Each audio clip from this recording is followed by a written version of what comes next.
দর্শক, আমরা শুরু থেকেই রাজধানীর এভারকেয়ার হাসপাতালের প্রাঙ্গণ থেকে খালেদা জিয়ার শারীরিক অবস্থার সবশেষ তথ্যটি আপনাদেরকে জানিয়ে আসছি। আমরা এই মুহূর্তে সংযুক্ত হব আদ্দিন সজীবের সঙ্গে। সজীব, শেষ যে তথ্যটি তাতে ফুসফুসের যে সংক্রমণটি ছিল সেটা কিছুটা উন্নতি ঘটেছে। সব মিলে শারীরিক অবস্থায় একটি ব্রিফিং হবারও কথা রয়েছে, একটু বিস্তারিত জানতে চাই।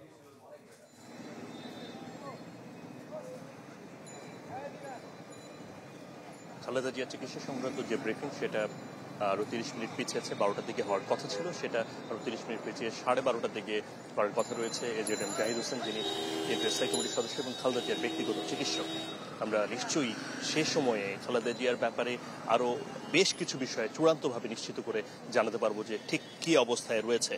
নায়াসিনামাইড ও স্যালিসাইলিক সমৃদ্ধ লিলি ফেস ওয়াশ, যা ফেসের ডেড স্কিন সেল দূর করে দেয় দ্বিগুণ ফাস্টার ব্রাইটেনিং। তবে আপনারা জানেন যে সকাল থেকে আমরা যে তথ্যটা পাচ্ছিলাম সেটা হলো যে খালেদা জিয়ার শারীরিক অবস্থার কিছুটা উন্নতির খবর আমরা পেয়েছি, এবং সেটা বিশেষ করে ফুসফুসের যে সংক্রমণ, সেই সংক্রমণের যে কারণে যে জটিলতা হয়েছে সেই জটিলতাটা কিছুটা উন্নতি হয়েছে।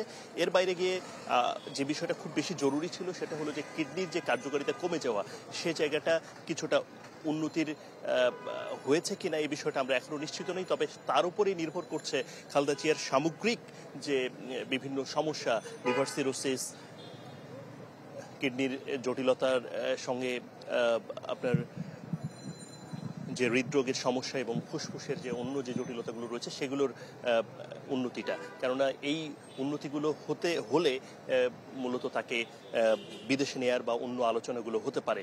আপনারা জানেন যে কিছুক্ষণ আগে 11টার কিছু পরে এখানে এসেছেন এভারকেয়ার হাসপাতালে রিচার্ড বিলি, ব্রিটিশ চিকিৎসক। তিনি খালেদা জিয়ার চিকিৎসা সহায়তা দিচ্ছেন এবং তার সার্বিক পরিস্থিতি পর্যবেক্ষণ করছেন, এবং চীনা চিকিৎসকরা সহ বেশ দেশি বিদেশি চিকিৎসকদের একটা টিম এখনো কাজ করছে এবং তার বিভিন্ন বিষয় পর্যবেক্ষণ করছে।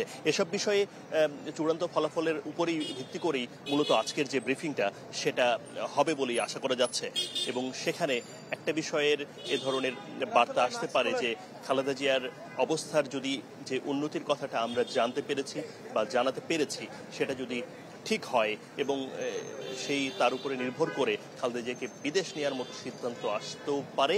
তবে সেটা এখনো চূড়ান্ত করে বলা যাচ্ছে না, আমরা অপেক্ষা করছি সেই ব্রিফিংটার জন্য। সজীব, ধন্যবাদ আপনাকে। দর্শক, আমাদের সহকর্মী যুক্ত হয়েছিলেন রাজধানীর এভারকেয়ার হাসপাতাল প্রাঙ্গণ থেকে।